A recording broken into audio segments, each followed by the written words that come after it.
Hello, everybody. Cindy Greenway here, editor-in-chief at lawmarketing.com, and I'm here with Kimberly Rice, the principal of KLA Marketing and the founder of the Women in the Law Rainmaker Forum. Kimberly, we have a question here for you today on the Wednesday Wisdom for Women Lawyers, and it is, I keep hearing that the legal landscape isn't what it used to be. What does this mean, and what does it mean to me as a female lawyer? Oh, wow, Cindy, that's a great question. It's absolutely the truth. I have been in the legal services world since 1991, which is now 23 years. And I can tell you from in-house, I was in law firm marketing in-house as a CMO for 18 of those years.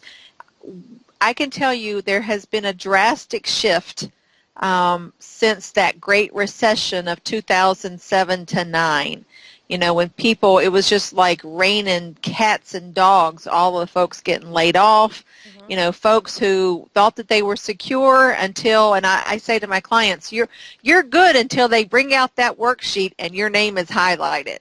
And this is what executive committees and practice group leaders do. They sit around the table at the end of the year and they evaluate, you know, essentially I think the first question is, are they covering their own overhead, which means the cost of their square footage of their office, their salary and benefits. There is a number that is attached to that. And if they aren't, that's a problem. If they are, but they're not really contributing much else to the firm, then that could be in jeopardy. But, you know, the paradigm of the legal services landscape has drastically shifted. And the number one takeaway from that is that it has never been more imperative for every lawyer who is in private practice to aggressively develop their own book of business.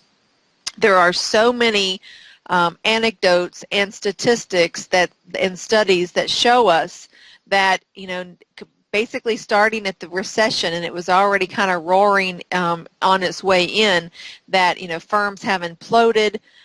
Firms that we have known for decades are no longer around. From coast to coast. You know, Brobeck was in California, San Francisco.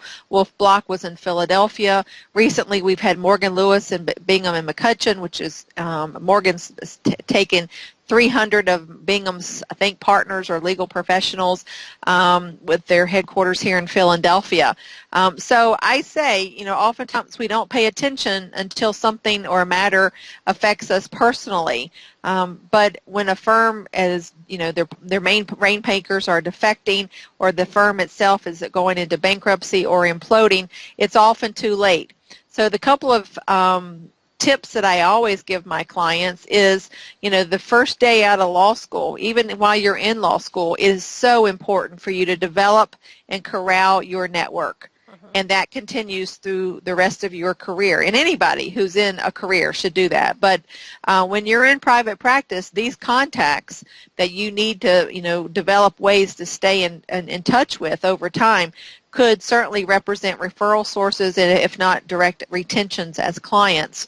And then separately is, you know, developing your own personal brand to get known in the community, whatever your community is, for your areas of practice, you know, how you contribute to the profession at large.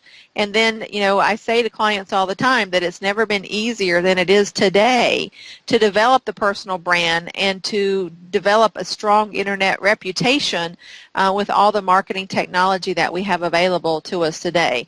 It's mind-boggling. I mean, I think about, you know, in the 80s and the 70s and even the early 90s before we even had the internet or, you know, much less, you know, social media and all the things that we have today. So, you know, we say the same, you know, we give some of the same advice for these three, what we call foundational initiatives, but it really holds true. I mean, my advice would be don't wait till you get that pink slip. Don't wait because oftentimes you don't see it coming. And so, you know, take your control, take your career into your own control and develop that, because there's many ways to go about it, but you're certainly behind the kind of 8 ball and at a disadvantage if you're scurrying to, you know, shore up your professional security when your firm is in trouble or the partners who assign you work are no longer there to assign you work.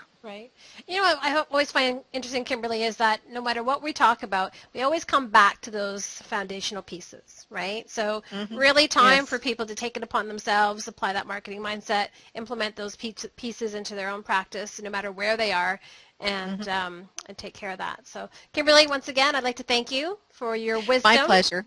Oh, And goodness, yeah.